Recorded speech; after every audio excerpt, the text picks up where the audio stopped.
আজকে যেই পোলাপানগুলো carrom board খেলার কথা, যেই পোলাপানগুলো দোকানে আড্ডা মারার কথা, যেই পোলাপানগুলো বন্ধুদেরকে নিয়ে আড্ডা মারার কথা, এই পোলাপানগুলো সাতিয়ার জমিনে আজকে হাজার হাজার মানুষ একটা গান লড়াই না, একটা বন্ধুর সাথে আড্ডা মারে না, যেই পোলাপান মোবাইল ছাড়া একটা মিনিট থাকে না, আজকে মোবাইল বন্ধ করে দিয়ে নবীর পক্ষে আল্লাহর মহব্বতে আজকের মাঠে এসে গেছে। যেই মুরব্বী বেটারা 5 মিনিট পয়সা থাকতে পারে না কোমরে ব্যথা, এই মুরব্বী বেটাগুলো গাছতলায় বাসতলায় বসে গেছে আমি কাঙ্গালের ওয়াজ শোনার জন্য। আল্লাহ তো এই উসিলায় আমাদের মাথায় আরশ আজিমের ছায়া দিতে পারে কি পারে না? পলকে তুমি হতে পারো লাশ, চিরতরে বন্ধ হবে তোমারই নিঃশ্বাস। الصلاة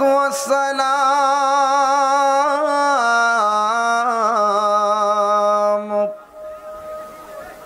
عليك يا شفيع المذنبين، الصلاة والسلام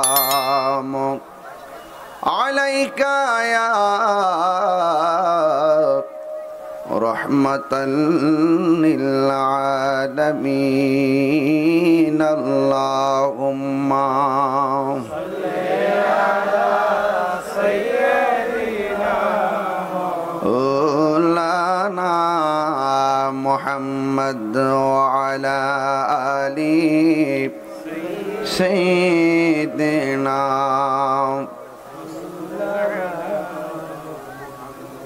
দরদ মাকা কণ্ঠে পড়ুন আল্লাহুম্মা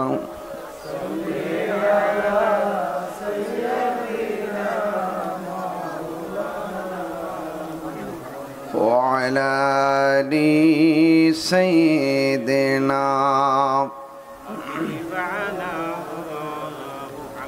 মুআজ্জাজ ওয়া মুকাররম, Pabna Sathia Barowani GC primary school মাঠ সংলগ্ন আজিমুসান PN মনোহর গাথী বারোয়ানি কবরস্থানের উন্নতি কল্পে 14তম বার্ষিক দিনের বেলার ওয়াজ ও দোয়ার মাহফিল সভাপতি, যিনি আমাকে দাওয়াত করতে গিয়ে আমার বাড়িতে গিয়েছেন, অনেক কষ্ট করেছেন এবং যার মাধ্যমে গিয়েছিলেন তিনিও আমাদের মাঝে উপস্থিত হয়ে দীর্ঘক্ষণ আলোচনা করেছেন। আজকে সভাপতি জনাব মোহাম্মদ আব্দুর রশিদ মোল্লা ভাই, সভাপতি কবরস্থান পরিচালনা কমিটি, এবং আমার পূর্বে যিনি এই মাহফিলটার দাওয়াতের নেপথ্যে তিনি অনেক সহযোগিতা করেছেন, যোগাযোগ রেখেছেন, আমার সহযোদ্ধা আল্লামা মোহাম্মদুল্লাহ আশিকি সাহেব ও মুবাল্লিগিন উলামায়ে কেরাম।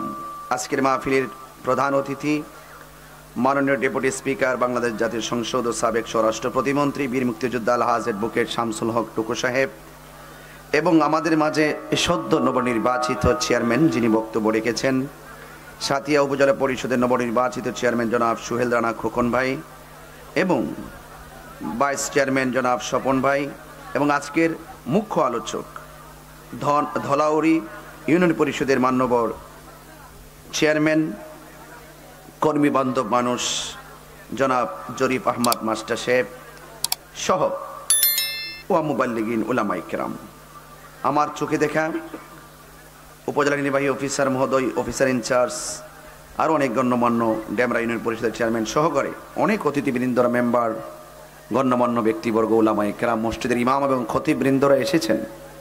আমি সবার প্রতি শ্রদ্ধা নিবেদন করছি যে আল্লাহ রাব্বুল আলামিন আমাদের সকলকে আজকের এই সাজানো গোছানো বাগানে একত্রিত হওয়ার তৌফিক দিয়েছেন। শুকরিয়াতান সকলে পড়ুন আলহামদুলিল্লাহ। লাখ কোটি দরুদ ও সালাম ওই নবীর নূরানি কদম মুবারকে, যিনি হায়াতুন নবী, নূর নবী, গায়েবের খবর দেনেওয়ালা হুজুরপুর নূর সাল্লাল্লাহু আলাইহি ওয়াসাল্লামের উম্মত হিসাবে আল্লাহ পাক আমাদের সকলকে কবুল করেছেন। এই জন্য শুকরিয়াতান আবারও পড়ি আলহামদুলিল্লাহ। কবরস্থানের উন্নতি কল্পে আপনাদের ইউনিয়নের চেয়ারম্যান এবং উপজেলা পরিষদের নবনির্বাচিত চেয়ারম্যান গণ্যমান্য ব্যক্তি হিসাবে ওনাদের যে অংশগ্রহণ, এই অংশগ্রহণকে আমার পক্ষ থেকে আমি স্পেশাল সাধুবাদ জানাচ্ছি। আশা করি আপনাদের এই গুরুস্থান ইনশাল্লাহ আরো উঁচু হবে। পানি কবর খোঁড়ার সময় যে পানি, সেটা কিছুটা লাঘব হবে ইনশাল্লাহ।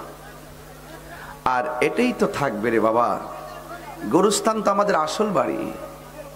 গুরুস্থানের একটু মাটি বাইনা করে রাখ রে, একদিনে তোর আসতে পারে চলে যাওয়ার ডাক। এ ছেলে, এ ছেলে, তোমার কি সমস্যা? না হোক না স্বেচ্ছাসেবক, এভাবে কথা বলবো না। তাহিরি হুজুর পাবনার জন্য নতুন কিছু না। আমার দেহ কোনো কোনো ডিস্ট্রিক্টে এখনো যায় নাই, কিন্তু না গেলেও তাহিরি প্রতি ঘরে ঘরে আছে। আপনারা জানেন যে আমি আদবকে খুব মূল্যায়ন করি। এত সুন্দর একটি আয়োজন, আমি আপনাদের ঋণ শোধ করতে পারি। আমার মতন একটা নগণ্য মানুষ আসবে আর আপনার রৌদ্রের মাঝে ঘন্টার পর ঘন্টা বসে থাকবেন। স্যালুট আপনাদেরকে, আপনারা জাতির গর্বিত সন্তান। যে ছেলেগুলা কোরআন সুন্নাহর আলোচনা শোনার জন্য এত গভীর, এত প্রখর রৌদ্রের মাঝে বসে থাকে, এটার শুকরিয়া আদায় শেষ করা যাবে না।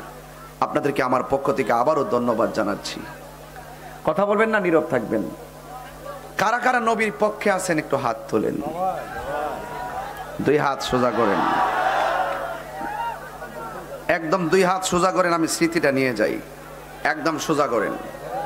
আল্লাহ যেন আপনাদের এই হাতগুলোকে কবুল করে। সকলে বলে আমিন।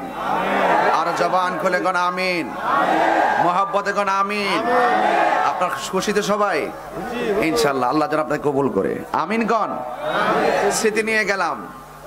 আমি এখানে বসেই আপনাদের এই চিত্র ফেসবুকে দিয়েছি, যেন আমার বাড়িতে যারা টেনশন করতেছে তারা বুঝুক যে আমি এসে পৌঁছেছি।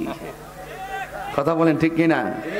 আমি আসার পথে লাইভও দিয়েছি নিশ্চিত করার জন্য যে আপনারা জানেন যে আমি আসতেছি নাকি। যাই হোক, আমি এসেছি। আমি আলোচনা শুরু করব। শুরু করার আগে আমার একটু কথা আছে, 1 মিনিট কথাটা বলবো। কথাটা বলার পরে যে কথার বাস্তবায়ন হতে 2 মিনিট লাগবে, মোট 3 মিনিট সময়, ঠিক আছে? এই মাহফিলটা হয়েছে, আপনারা খুশি তো সবাই?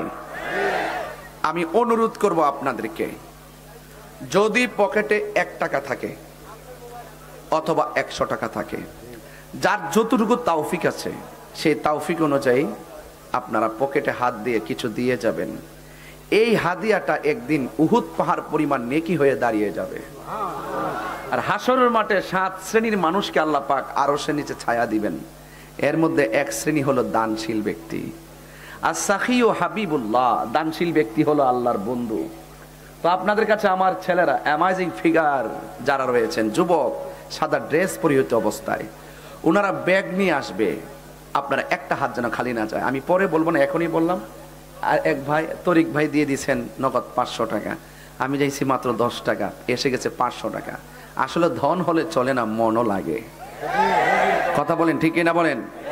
আরেক ভাই দিয়ে দিলেন, হ্যাঁ, মহিন মেম্বার। আপনার তো যুবক মেম্বার চেয়ারম্যান বানাই লিয়েছেন। এই যে কি সুন্দর চেয়ার, এই যে আমাদের চেয়ারম্যান মহোদয়, এই যে সব স্বপন ভাই, সব যুবক চেয়ারম্যান। মারহাবা জোরে গণ। এবং কর্মী বান্ধব মানুষ, বুঝাই যা মর্নিং শুজ দা ডে। সূর্য দেখলে বোঝা যায় দিনটা কেমন যাবে। আলহাজ মেম্বার, এও তো মেম্বার, যুবক। আর ওইটাও মেম্বার। কি রে মেম্বার কয়জন মেম্বার? 9 জন মেম্বার। ঠিক আছে, ঠিক আছে। খোকন বইয়া 1000 টাকা। আমার এক বাবা, আপনি একটু বাবা এদিকে চাপেন, 100 টাকা। এই ব্যাগ নিয়ে গেছেন আপনারা? ব্যাগ পাঠাই দেন, নেন এটা। আরো যদি কেউ ভাই, আরে সব টাকা দিয়ে জরিফ ভাইয়ের কাছে আসে। আনিসুর রহমান 1000 টাকা, মারহাবা। আর একজন দিচ্ছেন 100 টাকা, মারহাবা। এই সবাই একসাথে ঢুকলেন কেন? আরো হ্যাঁ, 26 দিলেন 500 টাকা, মারহাবাগণ। সাইফুল ইসলাম দিলেন 1000 টাকা, মারহাবা বলেন। এই যে সবাই দেন 1000 করে, 500 করে দেন, যে যতটুকু দিবেন মন মানসিকতা। যে যত ধরনের উজাড় করে দান করবেন আল্লাহ পাক ততই রাজি হবে। আমি চাইলে পিছনে আরো পাবো নাকি? মহিন মেম্বার কই? মেম্বার কই? তুমি দিছো তো? মহিন মেম্বার দিছে, আরো চাইলে আরো দিবে। কি চাইতাম কোন তো? এই কোন আপনি খুশি এখন কত দিবেন? আমি বলতে পারতাম না, আমার আইডিয়া নাই। খুশি হয়ে দেন, খুশি। 5,000 দিবেন? দিবেন? আরে কয় কি? নারে তাকবীর, নারে রিসালাত। ইয়া রাসূলুল্লাহ, আওয়াজটা আয় না, কপাল রে কপাল। ওই দেখেন পুরা নামটা কি? মহিনুদ্দিন বিশ্বাস মেম্বার। একটু আগেও দিছে 1,000, এখনো দিছে 5,000 টাকা নগদ। জোরে মারহাবা। আল্লাহ আপনি কবুল করেন, আমিন কন। আরো যারা আছেন পিছনে ইনশাল্লাহ দিয়ে দিবেন। আসে কি দেখ শুনি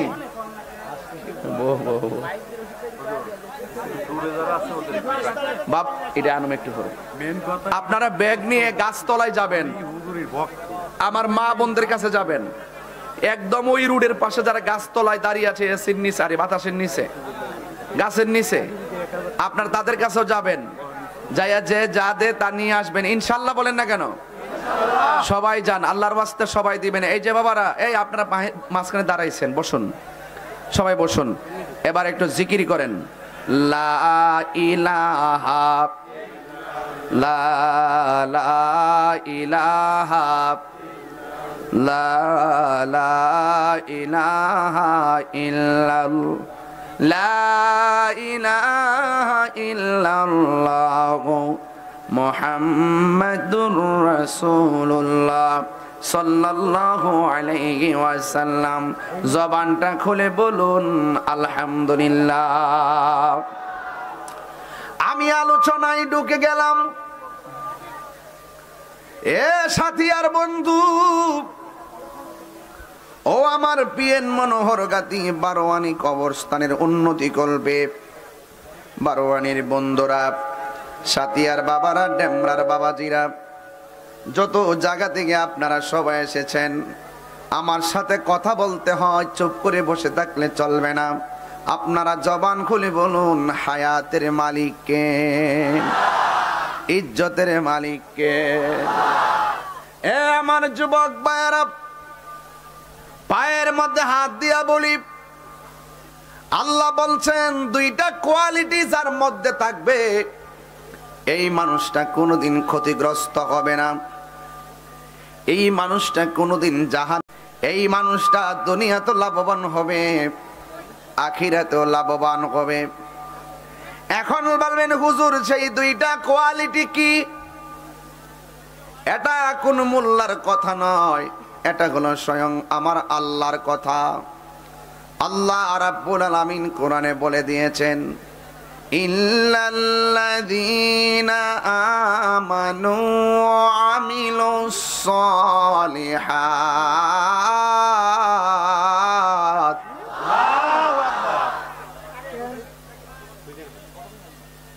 আল্লাহ রাব্বুল আলামিন বলেন দুইটা কোয়ালিটির মধ্যে এক নম্বর হলো ঈমান, সুবহানাল্লাহ।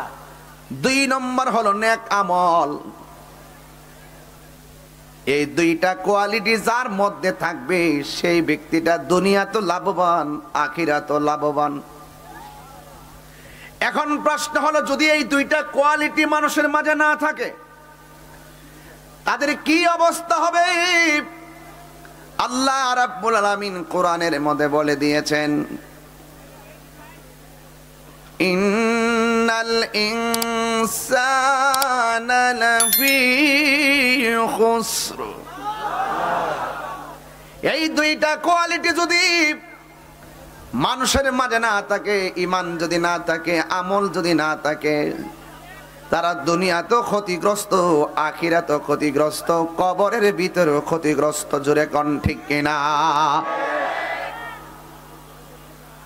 ওয়াবাশশিরিল্লাযীনা আমানু ওয়া আমিলুস সলিহাতি।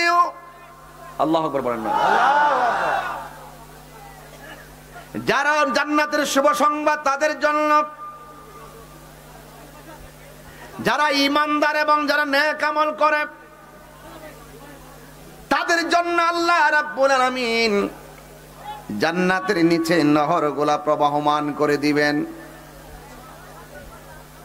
যারা ইমানদার হবে জবানটা খুলে বলুন, জান্নাতের শুভ সংবাদ দিয়েছেন কে? আল্লাহ।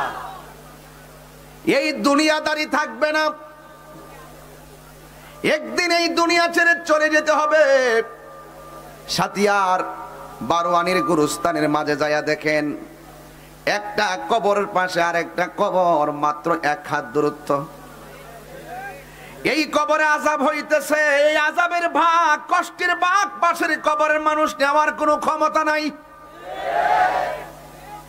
আরেক মরে যাওয়া মানুষগুলা তো পরে, যারা জিন্দা আমরা আছি, আমার বাবা চলে যাওয়ার সময়, আমার বাবা যে মৃত্যুর সময় কষ্টের ভাগ আমি কিন্তু সন্তান হিসাবে নিতে পারি নাই।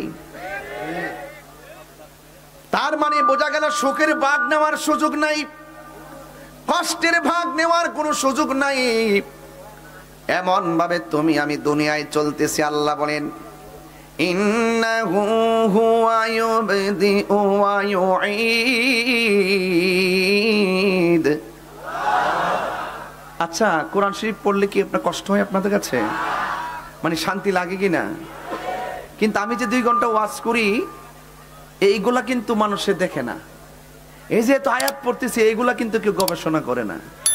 এরা ওই কিছু কিছু লোক আছে, তারা আমাকে আলেমই মনে করে না।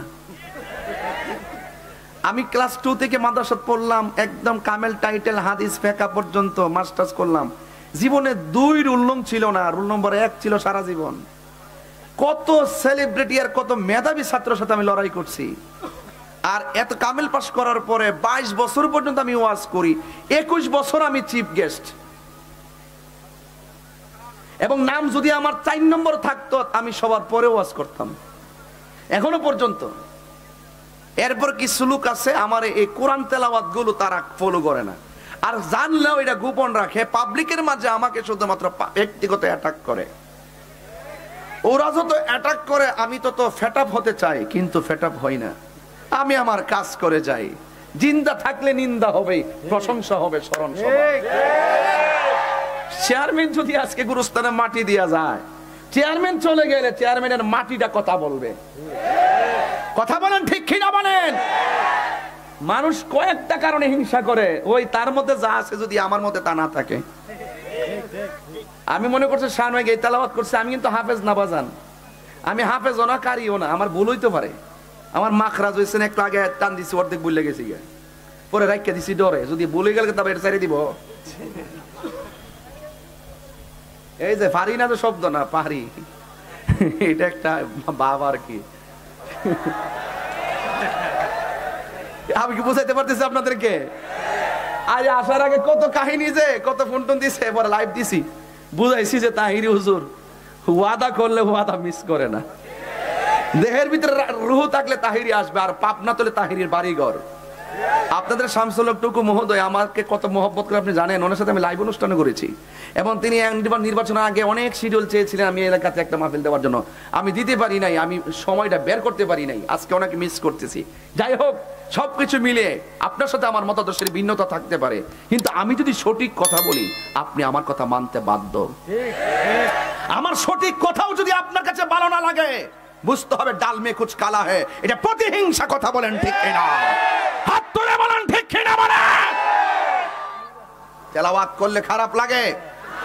এই ইউটিউবাররা এগুলা ছাড়তারস না, সারসকে কোন রকম ভাবে আমি নি কইছি কি দান্দা ভাত খাইছি। আমার বউ আমার স্টেজে ফোন দিছে, এটা কাটটা ছেড়ে দিছে। তোরা না ছাড়লে কি আমার কইলই লিডি? অন বাইক ওড়ার সময় ফোন দেয় আই ফ্রি, তুমি আর ফোন দিও না, আমি স্টেজ উঠতাছি। কি করবো বাজান, আমার বউ একটাই, এটা ফোন দেয়, এটাও কাটটা নিয়ে সাইরা দিয়ে ক, হ্যাঁ আমরা কি তা বউ নাই? তাইলের বউ আছে মন ধরে, তোমরা বউ আছে হয়তো 2-3টা, কিন্তু আমার তো একটা। কথা ঠিক না? যাই হোক ভাইরা আমার, কথা সেটা না। আপনার একাধিক থাকুক, এটা একটা ভালোবাসা, এটাকে নেগেটিভ ভাবার কোনো সুযোগ নাই। কথা বলেন ঠিক কিনা বলেন? এটা এই প্রজন্মের জন্য শিক্ষা হতে পারে। ঘর ঠিক থাকলে বাহির ঠিক। কথা কন ঠিক কিনা? তো তেলাওয়াত করলে কি খারাপ লাগে? আসল ঘরের নাম কি বিল্ডিং না খবর? কবরের ভিতরে কি যাওয়ার সুযোগ আছে? আগুন ধরায় দিলে কি ফায়ার সার্ভিসের পানি দিয়ে নিবানোর সুযোগ আছে?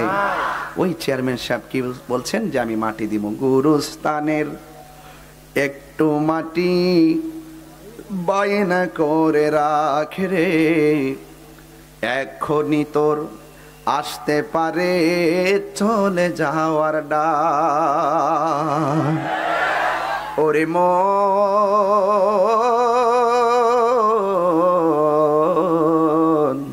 গুরুস্থানের একটু মাটি বায়না করে রাখে রে, এখনই তোর আসতে পারে চলে যাওয়ার ডাক। কাঁদিস না মন শিশুর মতো, এমনই তো হয়। এই তো জীবন অন্যের দেয়া, তোর তো জীবন নয় রে, তোর তো জীবন নয়। খাঁচার ভিতর প্রাণের ময়না, চিরদিন আর আপন রয় না। খাঁচার ভিতর প্রাণের ময়না, চিরদিন আর আপন রয় না। হঠাৎ করে পালিয়ে যাবে একটু পেলে ফাঁকে রে, গুরুস্থানের একটু মাটি বায়না করে রাখে রে, এখনই তোর আসতে পারে চলে যাওয়ার ডাক। ঠিক কিনা? আরে নিঃশ্বাসের কোনো বিশ্বাস আসেনি। আমি গাড়ি দিয়া নামার পর আমি স্টেজে আসতে চেয়েছিলাম, আমার ভাইর আব্দুর রশিদ মোল্লারে কইলাম যে এই গরমটা লাগছে, এ তো গরমে কিছু মানুষ ছায়ার মধ্যে যায়, ছায়াতে যাক। হিট স্ট্রোক করে অনেক মানুষ দুনিয়া থেকে বিদায় হয়ে যাইতেছে। আপনারা জবান খুলে বলুন, বৃষ্টি দেওয়া কেন বন্ধ হয়ে জানেননি? মানুষ যখন দুনিয়ার ভিতরে যাকাত দেওয়া বন্ধ করে দেয়, আমার আল্লাহ আসমান থেকে বৃষ্টি দেওয়া বন্ধ করে দেয়। মানুষ যখন দুনিয়াতে অশ্লীলতা ছড়াইয়া দেয়, মানুষ যখন বেহায়াপনায় নেমে যায়, তখন আল্লাহ রাব্বুল আলামিন করুণার মতন মহামারী দেয়। কথা কোন? এগুলো আমাদের হাতের কামাই। এই জন্য দুনিয়ায় থাকা অবস্থায় আপনারা রাগ করবেন না তো আমার দিকে। আমি কিছু উচিত কথা বলবো এখন, একদম উচিত কথা। কার গায়ে লাগলো আমার সেটা দেখার টাইম নাই। পচা বীজ মাটিতে লাগালে গাছ উঠে না। পচা বীজ মাটিতে লাগালে কি উঠে না? গাছ উঠে না। ইন্নাকা লা তাজনি মিনাশ শাওকিল ইনাব, আঙ্গুরের গাছ থেকে কাঁঠালের আশা করা যায় না। এই মাটির উপরে থাইকা আল্লাহর বিরুদ্ধে কথা বইলা, মাটির উপরে থাইকা নবীর বিরুদ্ধে কথা বইলা, মাটির উপরে থাইকা ওলি আল্লাহর বিরুদ্ধে কথা বইলা, মাটির উপরে থাইকা মা বাবার বুকের মধ্যে লাথি মাইরা, মাটির উপরে থাইকা দুর্নীতি কইরা, মাটির উপরে থাইকা সন্ত্রাসী কইরা, মাটির উপরে থাইকা বোমাবাজি কইরা, মাটির উপরে থাইকা জঙ্গিবাজি কইরা, মাটির উপরে থাইকা সুদ খাইয়া, মাটির উপরে থাইকা ঘুষ খাইয়া কাগজে কলমে লিখে রাখো, মাটির নিচে গেলে ওই জান্নাতের গালিচা পাওয়া যাবে না। কথা বলেন ঠিক না বেঠিক? তাহলে কি করতে হবে? দুইটা কন্ডিশন হৃদয়ে ধারণ করতে হবে। আমি যে দুইটা বলছি, একটা হলো ঈমান আর একটা হলো নেক আমল। আন্না লাহুম জান্নাতিন তাজরি মিন তাহতিহাল আনহার। এই কবরের ভিতরে যাবেন, সুখের অভাব নাই। জান্নাতে যাবেন, সুখের অভাব নাই, কিন্তু আপনাকে দুনিয়া থেকেই আখিরাতের সামান নিতে হবে। মরার পরে কিছু নাই, মরার পরে শুধু হিসাব। কি করছো নিয়ে যাও, কি করো নাই দেখে যাও। কথা বলেন ঠিক কিনা? এই জন্য আল্লাহ বলছেন ইন্নাহু হুয়া ইউবদি ওয়া ইউঈদ, নিশ্চয়ই আল্লাহ রাব্বুল আলামিন তোমার শুরুর মালিক, তোমার শেষের মালিক। তাহলে আমার শুরু হয়েছে জন্ম দিয়া, আমার শেষ হবে মৃত্যু দিয়া। এ জীবনের পর আরেকটা জীবন আছে, ওই জীবনটার নাম হলো আখিরাত। মৃত্যুর পরের জীবনকে আখিরাত বলা হয়। কথা বলেন ঠিক কিনা? এই জন্য আমাকে আপনাকে চলে যেতে হবে। আল্লাহ বলছেন এই হক পথে থাকতে গেলে অনেক মুসিবত আসবে, অনেক অন্ধকার ছেয়ে আসবে। আল্লাহ বলছেন আল্লাহু ওয়ালি ইউল্লাযীনা আমানু ইউখরিজুহুম মিনাস যুলুমাতি। আর কোনো উপকারে আসবে না। আপনার কবর আপনার, আপনার হাসর আপনার, আপনার হিসাব আপনার, আপনার সুখের ভাগ কাউকে দিবেন না, আপনার কষ্টের ভাগ পৃথিবীর কেউ নিবে না। কথা কোন ঠিক কিনা? এই জন্য যার জারিয়া নফসি আখিরাতের জন্য সামান কিছু তৈরি করেন। দুনিয়ায় সব করতে পারেন, কিন্তু দেখা যায় এর ক্ষেত বৈশা বাঁচতেছেন, সরিষা ক্ষেত বসে বাঁচতেছেন, আবার ওই মরিচের ক্ষেত বৈশা বাঁচতেছেন, কিন্তু মসজিদের ভিতরে গেলে চেয়ারে বসে নামাজ পড়েন। ক্ষেতের মধ্যে ঠিকই আপনি বৈশা বৈশা নাচতেছেন আর বাঁচতেছেন, কিন্তু ওই মসজিদের মধ্যে গেলে চেয়ারে বৈশা নামাজ পড়েন। একান্ত যদি প্রবলেম না থাকে আপনি চেয়ারে বৈশা নামাজ পড়বেন কেন?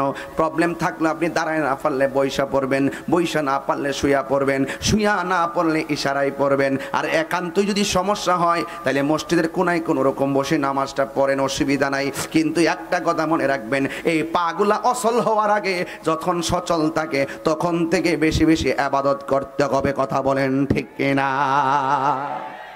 কথা কন না কেন? আমাদের সময় কিভাবে চলে গেছে। মনে ধরুন আপনি 60 বছর হায়াত পাইছেন, 60 বছরের ভিতরে 12 বছর তো চলে গেছে শৈশব আর কৈশোরকাল। কথা কন না ঠিক না বেটি? এরপরে চলে গেছে 12 ঘন্টার ভিতরে 8 ঘন্টা চলে গেছে ঘুমের ভিতরে, 24 ঘন্টার ভিতরে 8 ঘন্টা চলে গেছে ঘুমের ভিতরে। এরপর বিয়ে সাথে চাকরি বাকরি করে চলে গেছে 30 বছর, গড়ে যায় 15 বছর আল্লাহর জন্য আমরা সময় দেই না। আবার বেহেশতের টিকিট অতই সোজা, গাঞ্জা খায়া আর মদ খায়া।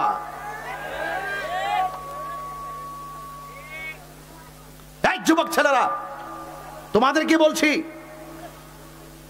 মা বাপের মনে কষ্ট দিয়া তাহিরি সামনে বসে ওয়াজ শুনবা।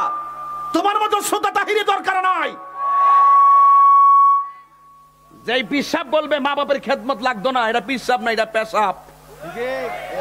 পিসাবরা রাগ করবো আমার সাথে, এইগুলো আমি দেখার টাইম নাই। আমি ওষুধ কথা বলবোই।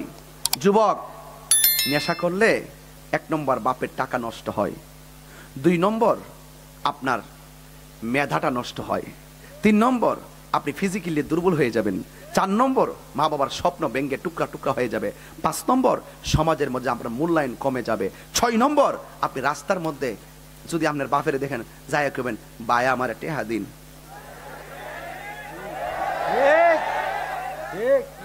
আর বউর কাছে যাই কবেন যে আম্মা টেহা দো।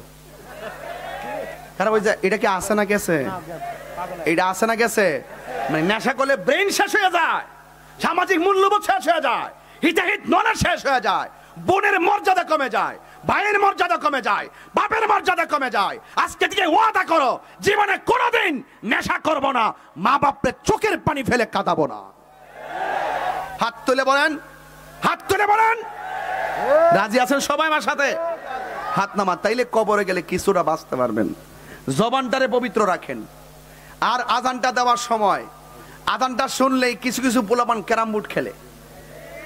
আরে আশ্চর্য, ক্যারাম বোর্ড খেলে এই আঙ্গুল দিয়া, যেই আঙ্গুল দিয়া আশহাদু আল্লাহ ইলাহা ইল্লাল্লাহ পরে মসজিদে বৈঠকের মধ্যে বসে, আর হে এই আঙ্গুল দিয়া কয় অ্যাঙ্গেলে মার। হ্যাঁ, নামাজের টাইমে ক্যারাম বোর্ডের গুড়িত মারবা অ্যাঙ্গেলে, কবরে ফালে মাইর খাইবা সিঙ্গেলে। এই সন্দুরি বানায় কই দিকে তো কাটতে নিয়ে সেইরা দে, পরে বরাক বাস আমি খাই। তবে একটা কথা কন, কবরে গেলে কি আপনার কষ্টের ভাগটা আরেকবার নিব? মাইরটা কি ডাবল হইব না সিঙ্গেলে? নাকি তা কইব কবর থেকে ভাইরে আ থাক দে আমার বাসা, আমার কবর অবস্থা বেশি ভালো না, খবর নেওয়ার সুযোগ আছে? আরে যখন খবর নেওয়ার সুযোগ আছে, তাহলে এই কবরটা কি আসল ঘর না নকল ঘর? আজকে সব কথা কইয়া দিয়া যাবো, কারণ কথা না কইলে হইব না। আর চোখ লাল চোখ দিকে ডরাইলেও চলতো না। নেশা কি চলবে না বন্ধ? বন্ধ। জোরে কোন বন্ধ? বন্ধ।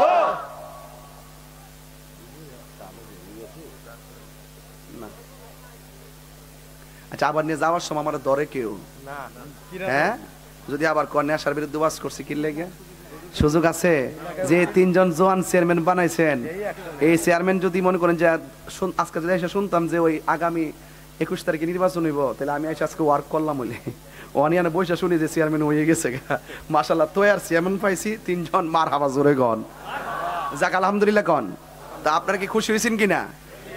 একদম পুরো প্যানেলটা আজকে আমরা এখানে থানা থেকে প্রচুর প্রশাসন আজকে এখানে কাজ করতেছে, মার হাবা জোরে গন। তো যাই হোক, এখন বলুন তো দেখি, কবরে যাওয়ার আগে কয়টা কন্ডিশন কইছিলাম? কালা কালা শার্ট তুই দাঁড়া ওঠ। খালি ওয়াজ বললে চলতো না, ওয়াজ বাইক দিয়ে দিতি। ভালো আছো? আছি আলহামদুলিল্লাহ, আল্লাহ রাখছেন। তুমি বলো তো কয়টা কন্ডিশন? কিতা কিতা? দুইটা কোয়ালিটি যার মাঝে থাকবে সে কখনো ক্ষতিগ্রস্ত হবে না। দুইটা কোয়ালিটি কি? আপনি কি মালদ্বীপ ছিলেন না লন্ডন ছিলেন? একটা ঈমান আর একটা নেক আমল। এর সিনেমা ওয়াজ বাড়িতে নিতে না, ওয়াজটা বাড়িতে নিতে না বাবা। তুমি বয়ে যে মোবাইলটা দেখতেছো, এটা বসে বসো। চেহারা সুন্দর এমনি, ঠিক আছে, কিন্তু বাহিরেরটার সাথে তো ভিতরটা মিল করতে হইব। কথা কন ঠিক না বেটি? তাহলে এখন জবানটা কইলা কন, দুইটা কোয়ালিটি কি? এক নম্বরে, দুই নম্বরে নেক আমল। এই জবান যদি হেফাজত থাকে, এই জবানের ভিতরে আল্লাহ নিয়ামত দিবেন। কথা কন ঠিক কিনা? আর এই চোখের ব্যাটারিটা যদি ঠিক রাখেন, এই চোখ দিয়ে আমার নবীকে দেখার সুযোগ পাবেন। জোরে কন না সুবহানাল্লাহ। আর আল্লাহ যাকে বেশি দুনিয়াতে ভালোবাসবে তাকে বেশি পরীক্ষা দিবে। আমাদের দেশে প্যারালাইসিস রোগী আছে না? কথা কথা কয় না, আছে কিনা? দেখলে মন্দ বলবেন না। আল্লাহ যাকে বেশি ভালোবাসে তাকে বেশি রোগ বিমার দেয়। হাদিস শরীফের মধ্যে গতকাল পড়লাম, যদি কোনো ব্যক্তির রোগ হয়, জ্বর জ্বর জ্বর হয় না, কেউ মুরব্বীরা মাঝে মাঝে জ্বর ওঠে না, কয় যদি কারো জ্বর উঠে, রাসূল বলেন এই জ্বরের কারণে আল্লাহ পাক তার সগীরা গুনাহ মাফ করে দেয়। আরেকটা বলতাম, আরেকটা হইলো যদি কার ডায়রিয়া হয়ে মারা যায়, আল্লাহ তাকে শহীদের খাতায় নামটা লিখে দেয়। আরেকটা বলবো, যদি কেউ ডেলিভারি কেসে, অনেক মহিলারা আসলে প্রেগন্যান্সি হওয়ার পরে ডেলিভারি কেসে বাচ্চা ওয়া কাঁদতেছে আর বাচ্চার মা দুনিয়া থেকে বিদায় হয়ে গেছে, রাসূল বলছেন ওই মুহূর্তে যদি কোনো মহিলা মারা যায়, তাহলে মহিলার মরণটাকে আল্লাহ পাক শহীদের খাতায় লিখে দেন। সুবহানাল্লাহ। ছোট বাচ্চা মারা যায় কিনা পানিতে পড়া, যদি কেউ পানিতে পড়ে মারা যায়, আল্লাহ পাক তার মরণটাকে শহীদের খাতায় লিখে দেন। তো সুতরাং আপনি চলার পথে হিসাব করে চলবেন। সবসময় রাতের বেলা ওযু করে ঘুমাবেন, কারণ ওযু করে ঘুমায় গেলে সারা রাত নফল নামাজের সওয়াব পাবেন। আমি কি বোঝাতে পারতেছি? এই জন্য উযু করে যদি আপনি ডান কাতে শুইয়া যদি নবীর উপরে দুরূদ শরীফ পড়েন, আল্লাহ পাক রব্বুল আলামিনের এমন দয়া হতে পারে, স্বপ্ন যুগে নবীর দিদার নসিব হতে পারে। তাহলে আমরা নবীকে দেখতে চাই কি চাই না? এই জন্য আমি বলছি, ওই কবরে যারা শুয়ে আছেন তারা কেমন আছেন এটা আমরা জানি না। এই যে সুন্দর পৃথিবী, আজকে ছোট্ট একটা পর্দা লাগাইছে, দেখেন 1 2 3 4 দুটো পাশে 9টা 10টা বাঁশ লাগাইছে। এই ছোট্ট একটা পর্দা লাগাইয়া কয়টা বাঁশ দিয়ে ঠিকা দিছে, অথচ আমার আল্লাহ রাব্বুল আলামিন 7টা আসমান বানাইছে। প্রথম আসমানটা সাদা, দ্বিতীয় আসমানটা লোহা, তৃতীয় আসমানটা তামা, চতুর্থ আসমানটা স্বর্ণ, পঞ্চম আসমানটা ইয়াকুত আর মতি মণিমুক্তা। এগুলো দিয়ে আল্লাহ পাক ভারী ভাবে আসমানটা বানাইছে। একটা আসমান থেকে আরেকটা আসমানে যাইতে 500 বছরের রাস্তা। আল্লাহ যে এত বড় আসমানটা বানাইছে, একটা খুঁটির ব্যবহার করে নাই। তো আল্লাহ আপনারা কত নিয়ামত দিয়েছে। আরে হাতের এই পাশে চামড়া যদি এই পাশে থাকতো আমরা গরম ধরতে পারতাম না। আল্লাহ আমরা কি নিয়ামত দিয়েছে। আপনি কি মনে করেন চোখের গোড়ার পাতিগুলা যে দিছে, চুলগুলো, এগুলো এমনি দিছে? এই চুলগুলো এমন সংকেত দেয়, যত বড় আঘাতই হোক এই চুলগুলো মিসকল দিয়া দেয়। এই জন্য চোখের বড় বড় ব্যথা থেকে এই চোখকে আল্লাহ পাক এই চুলগুলোর দ্বারা আল্লাহ হেফাজত করেন। আমি কি বুঝাইতে পারতেছি আপনাদেরকে? আল্লাহ পাক বান্দাকে অত্যন্ত, আল্লাহ বলছেন ফি আইয়ি সূরাতিন মা শাআ রাক্কাবাক, আমি যেমন করে চাইছি তেমন করে বান্দারা বানাইছি। এই জন্য কালো মানুষ দেখলে নিন্দা করবেন না, মোটা মানুষ দেখলে নিন্দা করবেন না, খাঁটু মানুষ দেখলে নিন্দা করবেন না, লম্বা মানুষ দেখলে নিন্দা করবেন না। আপনারা বলুন এই বান্দার অপরূপ সুন্দর চেহারার ডিজাইনার কে? এই যে আমার পাশে স্বপন ভাই, চেয়ারম্যান ভাই, এবং আমার উপজেলা চেয়ারম্যান ভাই, এবং আমাদের সভাপতি সহ এই যে 4টা লোক বসছি, একটা লোকের চেহারার সাথে কি চেহারা মিলে? নাকের সাথে নাক মিলে? ঠোঁটের সাথে ঠোঁট মিলে? আপনি এতগুলো মানুষের চামড়া দেখেন কি গ্লিস, একটার একটা চেহারার কি কত সুন্দর আর্ট, কিন্তু একটার চেহারা আরেকজনের সাথে মিলে না। তাইলে আল্লাহ আমাদেরকে কত মায়া করে বানাইছেন। আল্লাহ কোরআনে বলছেন খলাকতু বিয়াদাইয়া, আমি আল্লাহ বান্দার চেহারাটাকে নিজের হাত দিয়া বানাইছি। এই চেহারার মধ্যে একটা জবান আছে না নাই? তো যিনি বানাইছেন জিকিরটা কার হবে? এখানে একটা দুইটা কান আছে না নাই? যিনি বানাইছে জিকির শুনবেন কার? এখানে চোখ আছে না নাই? সৃষ্টি দেখে গবেষণা করবেন কাকে? এই জায়গার মধ্যে একটা কপাল দিছে। এটাই হলো আজকে আমার ওয়াজের মূল বিষয়। এতক্ষণে এখানে আসলাম যে এটাই হলো আমার ওয়াজের আজকে মূল প্রতিপাদ্য বিষয়। এই যে একটা কপাল দিছে, আল্লাহ কয় বান্দারে তোরে আমি বানাইছি, খাওয়া দাওয়া কর, চলাফেরা কর, ক্ষেত খামার কর, ঘোরাফেরা কর, কৃষি কাজ কর, সংসার কর, পরিবার পরিজন সব নিয়ে চল, কিন্তু মাঝে মাঝে তুই আমার কাছে আইবি, আয়া কপালটারে জমিনে লাগাইয়া কইবি তুই আমার বান্দা, আমি তোর রব, তোর জীবনের সব গুনাহ মাফ করে দিবি। এই হাজিরা কি আমাদের আছে এখন? অনেক গ্যাপ যায় বাজান, এই গ্যাপটা দেওয়া যাবে। এই কপালটা এত দামি, হাসরের মাঠে নামাজের হিসাবটা না দিয়া একটা মানুষ 1 ইঞ্চি সামনে যাইতে পারে। দাঁড়া, দাঁড়াও, কোথায় যাও? জান্নাতে। নামাজের হিসাব দাও। কারণ নামাজ তো আমি পড়ছি। আল্লাহকে পড়ছো ঠিকই, মানুষ তোমার মুসল্লি কইব, এই জন্য পড়ছো, আমার সন্তুষ্টির জন্য পড়ো নাই। কিছু লোক এমন আছে কিনা? নামাজ না পড়লে মানুষে মন্দ করবে, এই জন্য দেখাইবার জন্য পড়ে, আছে কিনা বলেন? দাঁড়াও, আল্লাহ আমি তো হাজি। কই তুমি হাজি, আমার সন্তুষ্টির জন্য হজ করো নাই। মানুষ তোমার হাজি কইতো, শূন্য গেটআপ লইতা, নামের আগে হাজি লাগাইতা, এই জন্য তুমি হজ করছো। দাঁড়াও, আল্লাহ আমি তো শহীদ গাজী। আল্লাহ বলছেন না, তুমি মানুষের সামনে বাহাদুরি প্রদর্শন করার জন্য জিহাদের মাঠে গেছো, আমার সন্তুষ্টির জন্য যাও নাই। আল্লাহ আমি তো তোমার পথে হক কথা বলছি না, তুই আলেম শিখছস, আলেম হয়েছিলি, কিন্তু মানুষের কাছ থেকে বাহবা পাওয়ার জন্য কথা বলছিলি, আমার সন্তুষ্টির জন্য কথা বলছ না। হিসাব দেয়, একটা কদম সামনে যাইতে পারবে না রে যুবক ভাই। এই সময়টা অনেক দামি সময়। এই সময়টার ভিতরে আপনি যদি নিজেকে আত্মনিয়োগ করতে পারেন মালিকের জন্য, তাইলে দেখবেন আল্লাহ রাসূল বলতেছেন, হাসরের ময়দান যদি কায়েম হবে, ওই কঠিন মুসিবতে কিছু কিছু মহিলা, বলতাম নি কথাগুলা, কিছু কিছু মহিলার পা গুলো গাছে বাইন্দা মাথার চুলগুলো নিচে ঝুলাইয়া রাখছে। রাসূল জিজ্ঞাসা করবেন, আল্লাহ এরা কারা?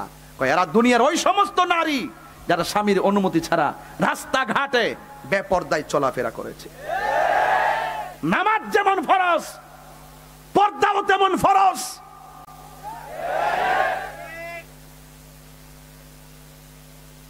কিছু কিছু মহিলাদের মাথার চুলগুলো গাছের মধ্যে বাইন্দা পাগুলো নিচে ঝুলাই রাখছে।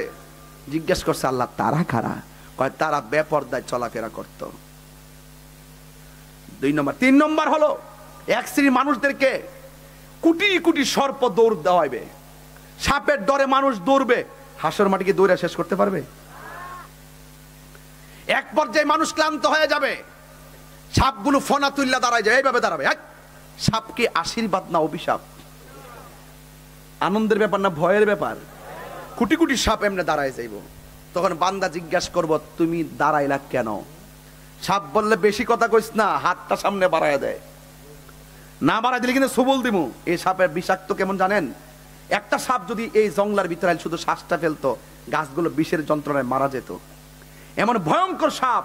বলবে বেশি কথা বললে সবল দিমু, ফুট ফুট করবে, হাতটা বাড়ায় দেয়। হাসর মাঠে হাতটা বাড়ায় দিবেন, সাপটা এই দিক দিয়ে উঠটা এই মুখের এই বরাবর আইসা বলবে, মুখটা হা কর। না, সবল দিব, কিন্তু মুখটা হা করবে। এই যে একটা সাপ ভিতরে ঢুকবে, এই সাপটার কারণে একটা সেকেন্ডের জন্য মুখটা ঠুটটা লাগাইবার সুযোগ পাবে না। যাকে যাকে সাপ এই দিদা ওইটা শুধু ভিতরে ঢুকবে, আর পেটটা ঘরের মতন বড় হতে থাকবে, আর পেটের ভিতরে তারা সবল দেওয়া শুরু করবে, 1 ইঞ্চি সামনে যেতে পারবে না। তখন একমাত্র সেখানে কথা বলবেন আমার রাসূল। আল্লাহরে বলবেন, আল্লাহ এরার এই অবস্থা কেন? কয় তারা দুনিয়ার জমিনে যতটা হারাম টাকা খাইছে, সবটি হারাম টাকাকে আমি সাপে পরিণত করছি। এখন সিদ্ধান্ত আপনি নিবেন দুনিয়ায় থাইকা, আপনি কি হালাল খাইবেন না হারাম খাইবেন? যদি হালাল খান, এই চোখ দিয়ে আমার আল্লাহকে দেখতে পারবেন। আর যদি হারাম খান, আপনাকে নিষেধ করা, আমি তো করলে মানবেন না। আপনি তো নগদ দেখতেছেন, অর্থ আসতেছে, ডলার আসতেছে, এটার ভিতরে পিছনে যে কি হচ্ছে, ভবিষ্যতে যে কি হবে, সেটা তো আপনি কল্পনা করি না। এই সাপগুলো তখন রাসূল বলবেন, আল্লাহ এরা কোন অপরাধের কারণে এইভাবে আঘাতপ্রাপ্ত হচ্ছে সাপের দ্বারা? আল্লাহ বলবেন, ওরা দুনিয়ার জমিনে হারাম খাইতো, সুদ খাইতো, ঘুষ খাইতো, এই জন্য তাদের এই খাবারগুলো, এই হারামগুলো সাপে পরিণত হয়েছে। চিৎকার মেরে কোন ঠিক কিনা? এখন সিদ্ধান্ত দুনিয়া থেকে আজকে পাবনা সাথিয়ার মানুষ আপনারা নিবেন, আজকে থেকে ওয়াদা করেন, আমরা কি হারাম খাইব? আমার কথায় কষ্ট হইতেছে আপনাদের? এই কথাগুলো এত সহজ আমি বলি না, আজকে পরিবেশ পাইছি। রাসূল বলেন, আমি আর একটু দেখলাম সামনে জাহান্নামের আগুনের শিকল দিয়া এক শ্রেণীর মানুষদের গায়ের মধ্যে বাইন্ডিং দিয়ে রাখছে। আরে গোশতগুলো পুইরা যায় হাড্ডির ভিতরে লেগে গেছে, আর মানুষ ওয়া ওয়া করে কাঁদতেছে, কেউ কাউকে সাহায্য করে না। আল্লাহু লা ইলাহা ইল্লাহু লা ইয়াজমা'আন্নাকুম, সেই দিন একত্রিত করবে যেই দিন সম্পর্কে লা রাইবা ফি, যেই দিন সম্পর্কে কোনো সন্দেহ নাই। ওয়ামান আসদাকু মিনাল্লাহি হাদিসা, আল্লাহর চাইতে কে সত্যবাদী হইতে পারে? আল্লাহ বলছেন সেই দিন হিসাব নিব। বলবেন যে জাহান্নামের শিকল লাগায় দিবে। আল্লাহর হাবিব বলবেন, আল্লাহ এরা কারা? এরা দুনিয়ার ওই সমস্ত সন্তান যারা দুনিয়া থেকে মা বাবার মনে কষ্ট দিছে। আজকে আপনি কি মনে করেন না এই মুরব্বী বেটাটা সংসারে কষ্টে আছে? ইজ্জতের ডরে কিছু কয় না। যেই শখ কইরা পুলাটারে মানুষ বানাইছিল, এই পুলাটা মানুষের মতো মানুষ হইয়া লেখাপড়া কইরা বৃদ্ধকালে আমাকে সম্মান করব, কিন্তু ইতিহাস ভিন্ন। সন্তানকে লালন পালন করে সুন্দর করে শিক্ষা অর্জন করাই দিছে, কিন্তু শেষ পর্যন্ত এই সন্তান বাবার খবর নেয় না। আছে না নাই বলেন? এই জন্য যুবক ভাইরা আমার, ওয়াজ শুনলে চলবে না, ওয়াজ বাড়িতে নিতে হবে। রাসূল বলছেন ইদার রাব্বি ফিরিদাল ওয়ালিদাইন ওয়া সাকাতুর রাব্বি ফি সাকাতিল ওয়ালিদাইন, পিতামাতার সন্তুষ্টিতে আল্লাহর সন্তুষ্টি, পিতামাতার অসন্তুষ্টিতে আল্লাহর অসন্তুষ্টি। এই জন্য আমি বলছিলাম যে মা বাবার মনে কষ্ট দিয়া তাহিরির কাছে মুরিদ হইয়া আব্বা আব্বা করবা, তোমার মতন মুরিদ তাহিরির দরকার নাই। ফিরির বাড়িতে গরু লয়ে গেছে বাগা মা বাপরে কষ্ট দিয়া, আর ফিরে কইব যে মাশাআল্লাহ আনছে, দাও বাবা দাও দাও দাও, হ্যাঁ দাও বাবা, কাজ হবে না। সাবধান বলে দিলাম, মা বাবা রাজি থাকলে আল্লাহ রাজি থাকে। কথা বলেন ঠিক না বেঠে? এই পৃথিবীতে দুইটা মানুষ, চেয়ারম্যান সাহেব আমার সামনে বসা আছে, আমার ভাই, পুরা নামটা পড়ছি শুনেন, জনাব মোহাম্মদ সুহেল রানা খোকন ভাই এবং স্বপন ভাই, আমার ভাই জরিফ আহমদ মাস্টার ভাই, যারা এখানে আসছেন ওনারা জিজ্ঞাসা করেন, এই চেয়ারম্যান ভাইরা আপনারা চেয়ারম্যান হয়েছেন, কিসের জোরে চেয়ারম্যান হয়েছেন? আমার কানে মুখটা লাগাই কইব, তাহিরি ভাই টাকা পয়সা খাল্লি পারলি, কিন্তু আমি আমার মা বাবার দোয়ায় চেয়ারম্যান হয়েছি। সত্য কিনা বলেন? এই তাহিরিকে যদি প্রশ্ন করেন, দিন নাই রাত নাই, গড় সিজন নাই জ্বর নাই বাদলা নাই, এত শত্রু এত কিছু, এত ফেসবুক টেসবুক উড়াই লাইতেছে, সব মিল লাগেছে, শেখ পূজারিতে আগুন লাগে গেছে, এরপরে আপনি চলতেছেন কিভাবে? আমি বলবো আমার মায়ের দোয়া চলতেছে।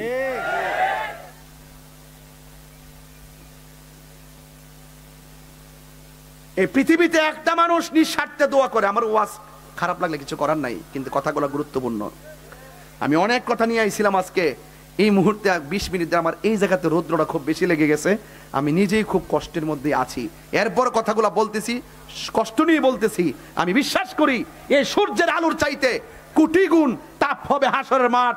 আমি যদি এই দুনিয়ার জমিনে নিজের ত্যাগ স্বীকার করতে পারি, আমি বিশ্বাস করি আমার আল্লাহ আমাদেরকে আরশে আজিমে নিজে ছায়া দিবেন। কথা কোন ঠিক কিনা কর?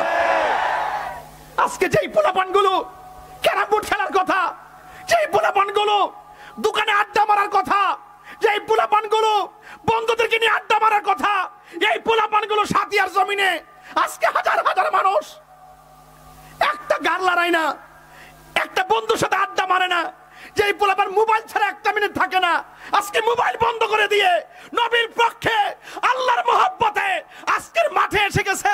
যেই মুরব্বী বেটারা 5 মিনিট পয়সা থাকতে পারে না কোমরে ব্যথা, এই মুরব্বী বেটাগুলো গাছতলায় বাসতলায় বসে গেছে আমি কাঙ্গালের ওয়াজ শোনার জন্য।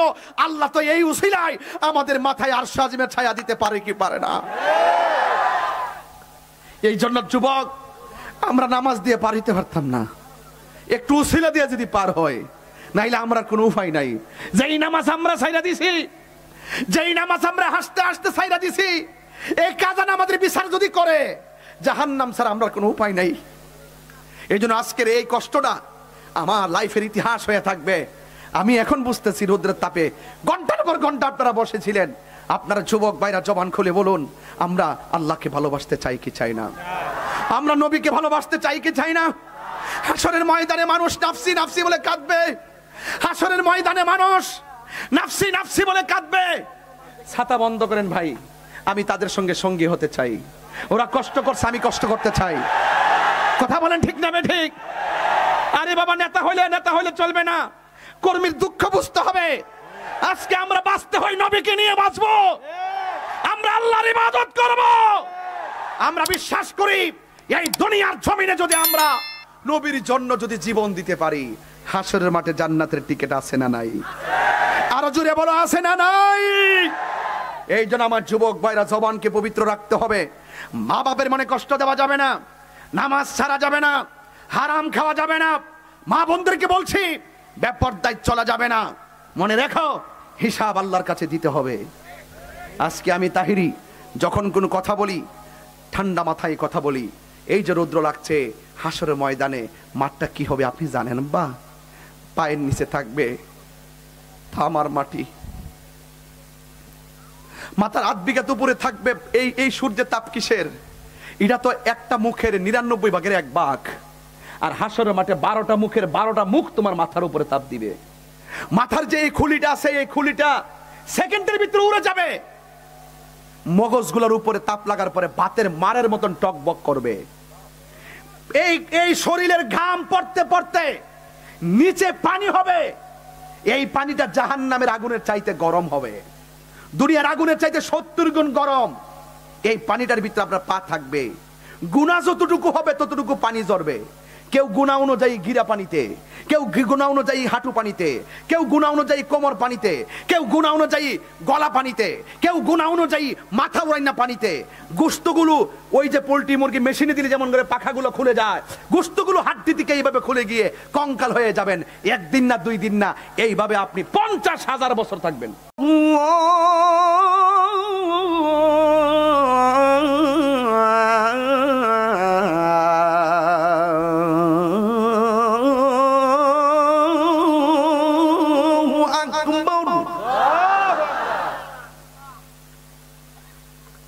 হাদিয়া তো নাই, বকশিস টকশিস নাই। বাবা বাবা আমার আর বকশিস লাগতো না, টেয়া লাগতো না। বাবা খালি নামাজটা পড়ে না ছয় চলবো না। কিরে কথা বলতেছে যাতে কেউ না বুঝে যে এটা ওয়াক্তের আযান। বুঝেন না ব্যাপারটা? এটা একটা চালাকি, এটা বুঝতেন না, এটা পরে বুঝবেন। আশহাদু আল্লা ইলাহা ইল্লাল্লাহ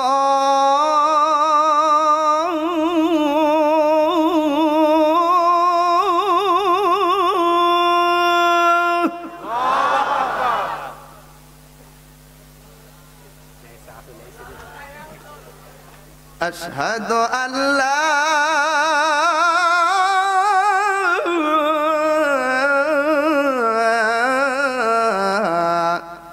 إله إلا الله.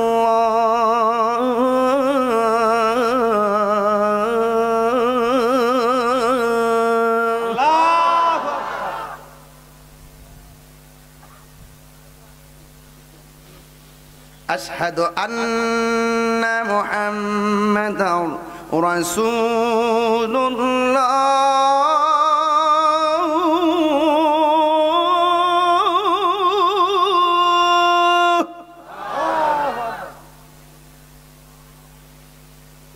أشهد أن محمدا رسول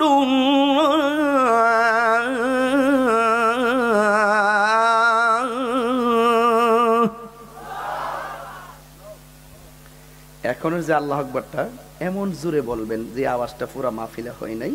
এই ডাক্তার উসিলে যেন আল্লাহ পাক এই এলাকার গুরুস্থানের কবর আযাব যেন মাফ করে দেয়। যুবকরা কি রাজি আছো? আমার যুবকগুলা কোথায় আছো দেখি তো একটু। তোমরা রাজি আছো? হাত নামাও। যখন আল্লাহু আকবার বলবা তখন হাতটা তুলে আল্লাহকে ডাক দিবে ইনশাআল্লাহ। রাজি আছি? হাইয়া আলাস সালাহ।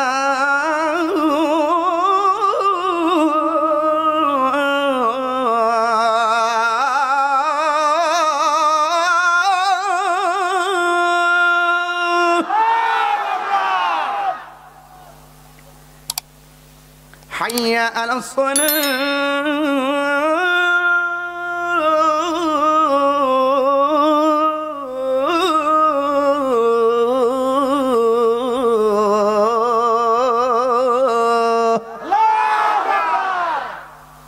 আল্লাহ আমাদের সকলকে কবুল করুন। 5 ওয়াক্ত নামাজ পড়বেন তো ইনশাআল্লাহ। পাগনা থেকে হাদিয়া ছাড়া ফেরত যাবে, এটা হতে পারে না। আমাকে 100 টাকা দিয়েছেন, আলহামদুলিল্লাহ। এটা কি আমাকে না মাহফিলে? কাকে দিয়েছেন? আচ্ছা ঠিক আছে, নাইলে বলো যে মাহফিলটাকে মেরে দিয়েছি। আমার জ্বালাও আছে, আবার ভিডিও করে ছেড়ে দিবে, ভিডিও করে ছেড়ে দিবে, পরে আবার সমস্যা আছে। যাক আলহামদুলিল্লাহ, আমরা সবাই, হ্যাঁ আমরা সবাই, আরে পাগলা, এটা মারাত্মক পাগল তো দেখা যায়। নাম কি না? মইন মেম্বার। মইন মেম্বার খুব পাগল। মইন মেম্বার বিশ্বাস আছে নামের পরে না? ঠিক আছে। নগদ দিয়েছেন আমাকে? এদিকে আসেন, মাইক দা বলেন কাকে দিয়েছেন? আমি হুজুরকে দিয়েছি। আমিও মেম্বারশিপের টাকা পেয়েছি। আসেন দাঁড়িয়ে নবীরে সালাম দেয়। এই শুনেন, সবাই সালাম দিবেন, নবীরে সালাম দিবেন, এটা মহব্বত। ঠিক আছে ইনশাল্লাহ? এটা সালাম দেওয়া নবীর মহব্বতে, এটা নিয়ে কোনো ঠেলাঠেলি করেন। আসেন দাঁড়িয়ে নবীরে সালাম দেয়। ইয়া নবী সাল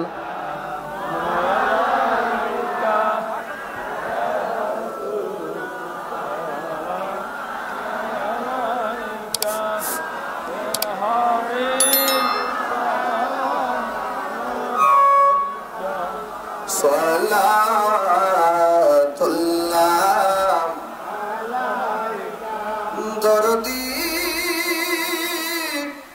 ও মায়ার নবীজি আমার, মদিনার গলি গলিতে মনে চায় শুধু গরিতে, আশা যে দেখবো নবীকে, দেখা দাও নবী গো সপনে। ইয়া নবী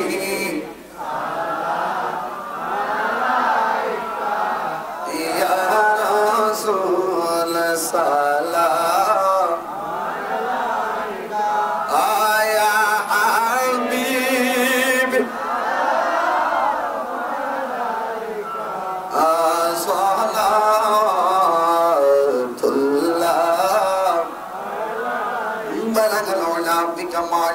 كشف الدجى بجماله حسنت جميع خصاله صلوا عليه وآله। এই সবাই গাছতলায় বাসতলায় মা বোনরা যারা আছেন, আমি মা বোনদেরকে আমার অন্তঃস্থল থেকে মোবারকবাদ জানাচ্ছি। সবাই বসে দোয়া করুন, সবাই আদবের সাথে বসে দোয়া করুন, এবং কেউ দাঁড়িয়ে দোয়া করবেন, এটা আদব নয়। আল্লাহুম্মা আমিন।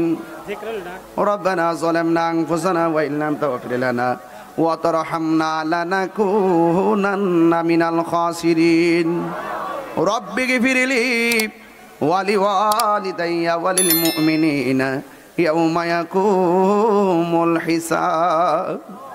আয় রাব্বুল আলামিন, মাবুদরি এই সাতিয়ার জমিনে আমি গুনাহগার, বারোয়ান এলাকায় আমি গুনাহগার। পাবনার জমিনের বিভিন্ন জায়গা থেকে মানুষগুলো এসেছে, কি দিয়ে বিদায় দিব জানি না।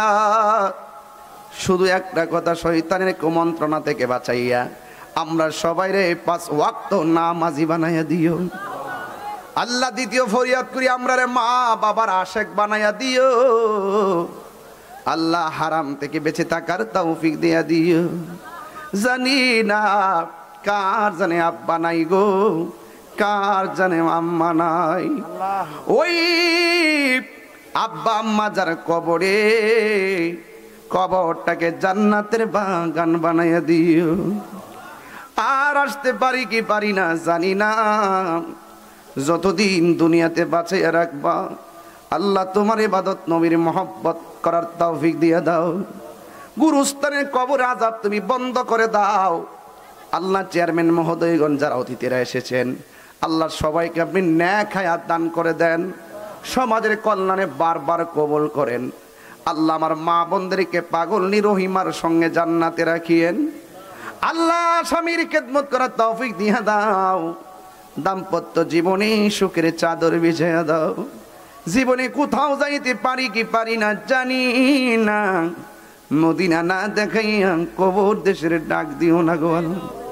মদিনায় যদি যাইতে না পারি, স্বপ্নে নবীর দিদার নসিব করে দিও। আল্লাহ আমার যুবকগুলার তুমি হুসাইনি তীরন্দাজ বানায় দিও। এই যুবকগুলার আজকে থেকে মার কদমের কাঙ্গাল বানায়া দিও। এই যুবকগুলার পড়ার টেবিলে মনটা বসাইয়া দিও। বিদেশের বাড়িতে যারা রয়েছেন মা আল্লাহ ওই বিদেশি প্রবাসী ভাইদের জানমালকে তুমি আমানতে রেখো। আল্লাহ দেশের সন্তান আবার দেশে ফিরাইয়া দিও। মাবুদ্রি অনেকে বুকে ব্যথা, পিঠে ব্যথা, গ্যাস্ট্রিক, কালচার, প্রেশার, ডায়াবেটিস, হার্টের সমস্যা, দুনিয়ার ডাক্তার কবিরাজ বুঝি না, দয়াল নবীর খাতিরে রোগ বিমার তুমি ভালো করে দাও। এই মাহফিলটার উসিলায় বারোয়ানির গুরুস্থানে কবর আযাব তুমি বন্ধ করে দাও। কোন দিন চলে যাইব জানি না, যেই দিন মরণ দিবা তুমি জুমার দিন মরণ দিও, যেই দিন মরণ দিবা তুমি রমজান মাসে মরণ দিও। আল্লাহ এই ইউনিয়নের মানুষগুলা এত আদব, এত শিষ্টাচার, এত ভালোবাসা, ভদ্রতা আর ধৈর্য দেখে আমি অভিভূত হয়ে গেলাম। আল্লাহ তাদের সিনাটারে মদিনাওয়ালার আয়না বানায়া দাও। ওয়া সাল্লাল্লাহু তাআলা হাবিবিল কারীম। আল্লাহ মেহেরবানি করে গো আজকে যারা হাত বাড়াইছে সবার দিলের তামান্না পূরণ করো। যারা লেখাপড়া করে তুমি তরক্কি নসিব করে দাও। ফিলিস্তিনের মুসলমানদেরকে তুমি হেফাজত করো। ইসরায়েলের গুন্ডা বাহিনীকে তুমি দাফন করে দাও। আর মরণের কালে জবানে মধুর কালিমা জারি করে দিও, লা ইলাহা ইল্লাল্লাহু মুহাম্মাদুর রাসূলুল্লাহ সাল্লাল্লাহু আলাইহি ওয়াসাল্লাম। আসসালামু আলাইকুম।